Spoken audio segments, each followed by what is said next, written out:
Aujourd'hui, sélection de 10 figurines manga au meilleur rapport qualité-prix. Ok, en premier, la Luminasta de Itadori. Je dois avouer que Luminasta, c'est une de mes gammes de price figures préférées. Vous pouvez le voir notamment grâce aux socles qui sont super originaux, mais aussi la mise en scène et les accessoires qui sont apportés. Ici, les flammes autour de ses poings. Par contre, il y a un truc qui me gêne un petit peu. C'est les nuances de couleurs sur son uniforme. Autant autour des flammes, je comprends, mais dans le dos et devant, je trouve que ça rend pas super bien. Et c'est dommage puisque dans l'ensemble, la figurine est plutôt bien réussie. Je lui mets donc une note de 4 sur 5. Bleach de retour avec la Soul and Souls de Renji. Alors en y regardant au premier coup d'œil, elle a l'air plutôt bien réussie. Son accoutrement de Shinigami est bien fait, la pose est stylée, mais si on zoome un petit peu sur son visage, je sais pas, je trouve qu'il ne ressemble pas à Renji, surtout au niveau du nez. Alors on va pas se mentir, hein, c'est très cool qu'on nous sorte des price figures de Bleach, mais j'aimerais un petit peu plus d'application. Même les cheveux sont quand même assez grossiers, donc Renji, désolé, je te mets que 2 sur 5. Encore du Luminasta, cette fois-ci avec Nagisa de Evangelion.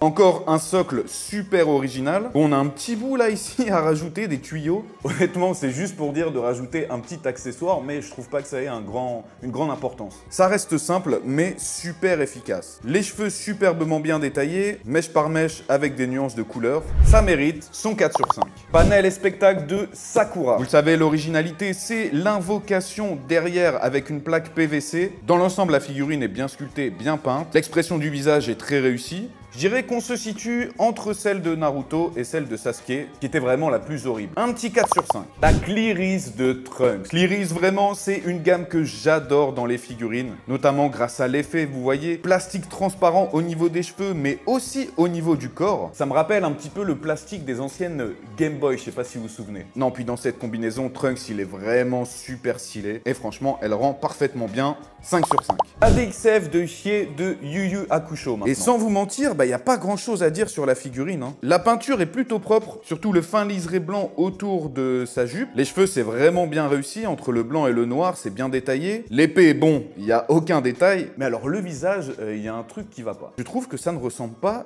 du tout au personnage. Il a un effet quand même assez cartoon. Donc là, ce sera juste 2,5 sur 5. Du Tokyo Revengers maintenant. Draken, forcément un des personnages favoris. Énormément de détails sur les habits, surtout au niveau des pliures. Couleur argentée et or sur les fermetures sont superbement bien faites. Le visage entièrement sculpté. Le seul truc dommage, c'est la démarcation derrière sa tête. Et vous n'êtes pas censé le voir puisque vous allez la poser justement comme ceci. J'aime beaucoup la figurine, rend hommage au personnage, ce sera un 4 sur 5. Pour les 20 ans de Naruto, la Effect Trim de Itachi. J'adore vraiment ce qui est en train de se passer avec les price figures de Naruto, où ils essayent d'être originaux, mais on ne perd quand même pas en qualité générale sur les figurines. Ici, on a donc Itachi entouré des codes de son Susanoo, et c'est top, hein, vraiment, il n'y a rien à dire. Et même si vous regardez de très près, la peinture de la bague ou des ongles, il n'y a rien qui bave.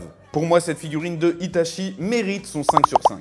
Et on termine avec les deux Solid Edge Work de Trunks. D'abord, la version normale qui, moi, me fait penser directement au film de Bojack. Je la trouvais parfaite, mais il y a un truc un petit peu bizarre. J'ai l'impression que ces mèches, le devant en tout cas, sont super grandes. Les détails apportés aux muscles et à ses vêtements sont juste parfaits. Mais pour moi, il rend encore mieux dans sa version Super Saiyan. Là, on a vraiment un petit côté berserker, un petit peu comme Broly. C'est Trunks clairement à son prime. Toutes les figurines, bien plus encore, sont dispo en description et commentaires épinglés. Abonne-toi, active la cloche pour ne louper aucune vidéo figurine, c'est important. C'était Lucas, on se retrouve très vite, mais d'ici là, n'oubliez pas, keep collecting. Jana.